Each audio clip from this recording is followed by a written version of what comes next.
வங்காளதேசத்தில் இடஒதுக்கீட்டு கொள்கையில் சீர்திருத்தம் கோரி மாணவர் அமைப்புகள் தொடங்கிய போராட்டம் வன்முறையாக மாறி இதுவரை 100க்கும் மேற்பட்டோர் பலியாகியுள்ளனர். நிலைமை கட்டுப்பாட்டை மீறிச் செல்வதால் அங்கு தற்போது நாடு தழுவிய அளவில் ஊரடங்கு அமலுக்கு வந்துள்ளது.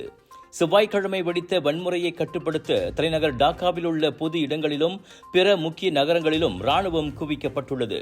வாகனங்கள், கடைகள், அலுவலகங்கள் போன்றவற்றுக்கு ஆர்ப்பாட்டக்காரர்கள் தீ வைத்து வருகின்றனர். இதனால் தடியடி நடத்துவதோடு கண்ணீர் புகை குண்டுகள் மற்றும் ரப்பர் தோட்டாக்களுடன் போலீசார் அடக்குமுறையை பயன்படுத்தி வருகின்றனர். இரு தரப்புக்கும் இடையே துப்பாக்கிச்சூடு உள்ளிட்ட வன்முறை சம்பவங்களில் வெள்ளிக்கிழமை மட்டுமே 56 பேர் கொல்லப்பட்டதாக கூறப்படுகிறது. போராட்டத்திற்கு விளம்பரம் கிடைத்து நிலைமை மோசமடைவதை தடுக்கும் முன்னெச்சரிக்கை நடவடிக்கையாக பெரும்பாலான இணைய சேவை, கைபேசி மற்றும் குறுஞ்செய்தி வசதிகளை அந்நாட்டு அரசாங்கம் துண்டித்து விட்டதும் குறிப்பிடத்தக்கது.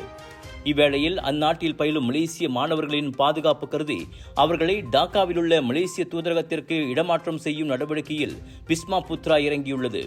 வங்காளதேசத்தில் 95 மலேசிய மாணவர்கள் இருப்பதாகவும் அவர்களில் 2 மலேசிய தூதரக உதவியுடன் டாக்காவை விட்டு வெளியேறியிருப்பதாகவும் பிஸ்மா புத்ரா நேற்று முன்தினம் கூறியிருந்தது.